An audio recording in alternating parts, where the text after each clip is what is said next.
wabarakatuh. Perkenalkan, nama saya Abdul Hafiz Habu dari kelas B semester 2 Prodi D3 Analis Kesehatan.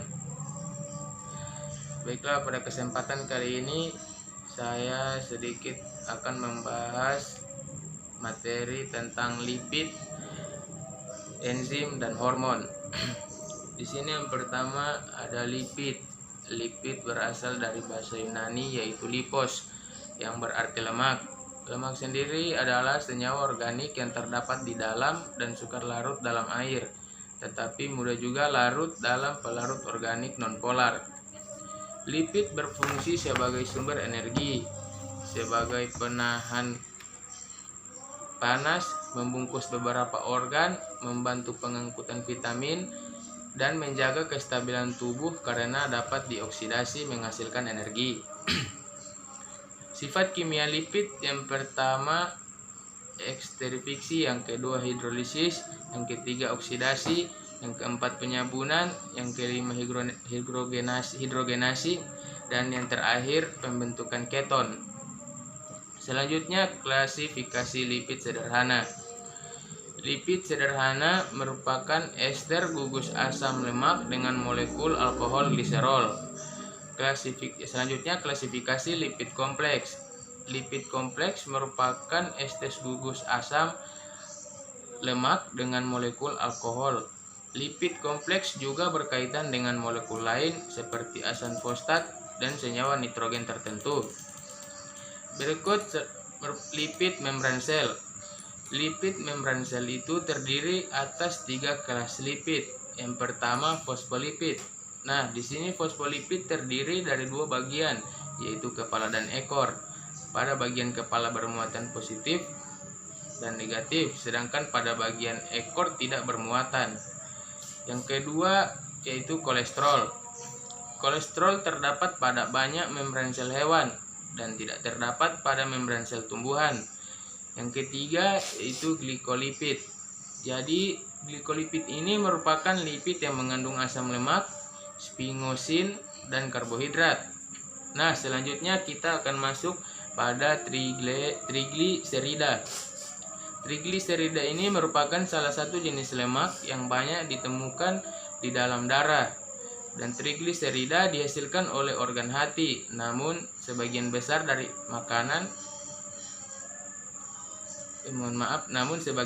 berasal dari makanan. Setiap lemak yang tidak dibutuhkan oleh tubuh akan diubah menjadi trigliserida dan disimpan di sel lemak. Yang kedua itu saya akan menjelaskan tentang hormon. Hormon adalah zat kimia yang dihasilkan oleh kelenjar endokrin atau kelenjar buntu.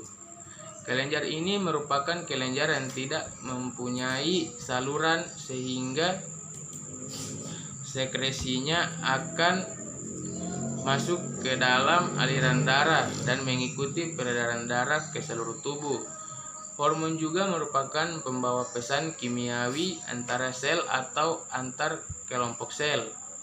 Fungsi dari hormon yaitu untuk memberikan sinyal ke sel target yang selanjutnya akan melakukan suatu tindakan atau aktivitas tertentu. Selain itu juga, hormon berfungsi untuk membantu mengendalikan semua fungsi tubuh seperti pertumbuhan, metabolisme, hingga kerja berbagai sistem organ termasuk organ reproduksi. Selanjutnya ada hormon insulin. Insulin ini adalah hormon alami yang diproduksi oleh pankreas. Insulin berfungsi untuk memerintahkan sel untuk mengambil glukosa dari darah, mengubah glikogen menjadi glukosa yang dibutuhkan oleh tubuh, dan juga menyimpan kelebihan glukosa sebagai lemak. Cara kerja dari insulin ini yaitu memberi sinyal kepada pankreas untuk memproduksi hormon insulin. Setelah hormon insulin diproduksi, maka selanjutnya akan memberikan sinyal kepada sel-sel di seluruh tubuh untuk mengambil glukosa di dalam aliran darah. Dan yang terakhir yang akan saya jelaskan yaitu enzim. Enzim adalah biokatalisator organik yang dihasilkan organisme hidup di dalam protoplasma, yang terdiri atas protein atau senyawa yang berkaitan dengan protein. Fungsi pokok enzim yaitu mempercepat atau memperlambat reaksi kimia dan mengatur sejumlah reaksi yang berbeda-beda dalam waktu yang sama. Contoh jenis enzim yang terdapat pada tubuh manusia yaitu yang pertama lipase. Lipase sendiri merupakan kelompok enzim yang membantu mencerna lemak di usus. Kemudian yang kedua ada amilase. Amilase membantu mengubah pati menjadi gula. Itu ditemukan di dalam air liur. Lalu ada maltase. Maltase juga ditemukan dalam air liur. Memecah gula maltosa menjadi glukosa. Maltosa itu ditemukan dalam makanan seperti kentang, pasta, dan bir. Kemudian ada tripsin. Tripsin ini ditemukan di usus kecil. Itu dia memecah protein menjadi asam amino. Lalu laktase. Laktase juga ditemukan di usus kecil. Memecah laktosa, gula dalam susu, menjadi glukosa dan galaktosa. Selanjutnya asetilkolinesterase. Itu dia akan memecah neutronase-miter, asetilkolin dan saraf dan otot. Berikut helikase, mengungkap DNA, dan berikutnya lagi DNA polimerase. Fungsinya mensintesis DNA dari deoksiribonukleotida. Dan berikutnya ada enzim hati. Itu dia memecah racun dalam tubuh. Komponen enzim terdiri atas dua komponen penyusun, yakni protein dan non-protein.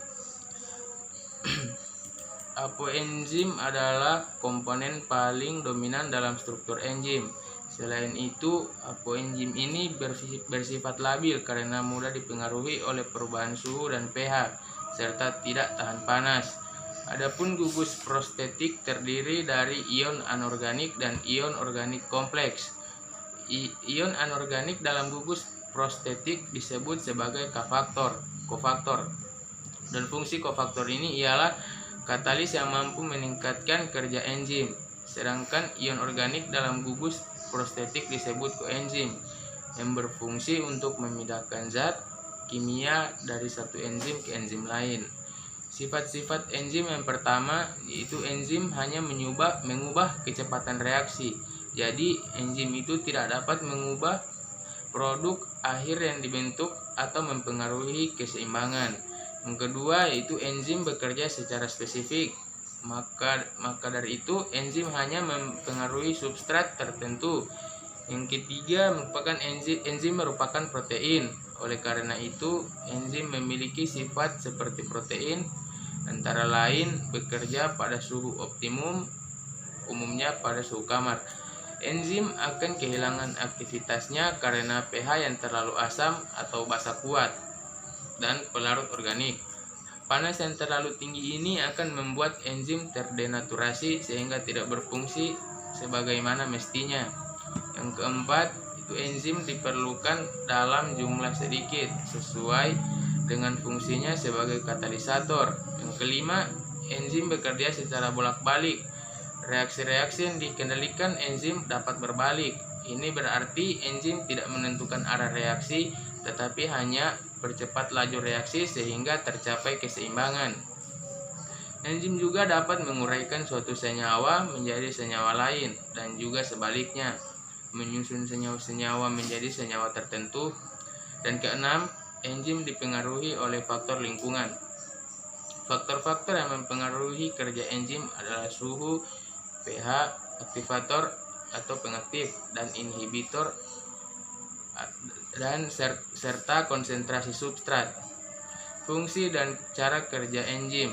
Enzim bertindak sebagai katalis dalam organisme hidup. Enzim mengatur laju reaksi kimia tanpa dirinya sendiri berubah dalam proses tersebut.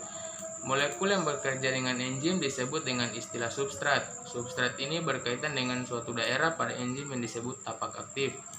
Ada dua model cara kerja enzim. Pada model gembok dan kunci atau lock and key, situs aktif enzim dibentuk secara tepat untuk menampung substrat tertentu.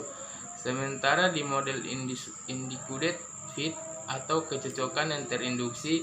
Situs aktif dan media tidak cocok satu sama lain, tetapi keduanya mengubah bentuknya agar terhubung. Baiklah, itulah beberapa penjelasan materi dari saya. Lebih dan kurangnya saya mohon maaf. Wabillahi taufiq wal hidayah. Assalamualaikum warahmatullahi wabarakatuh.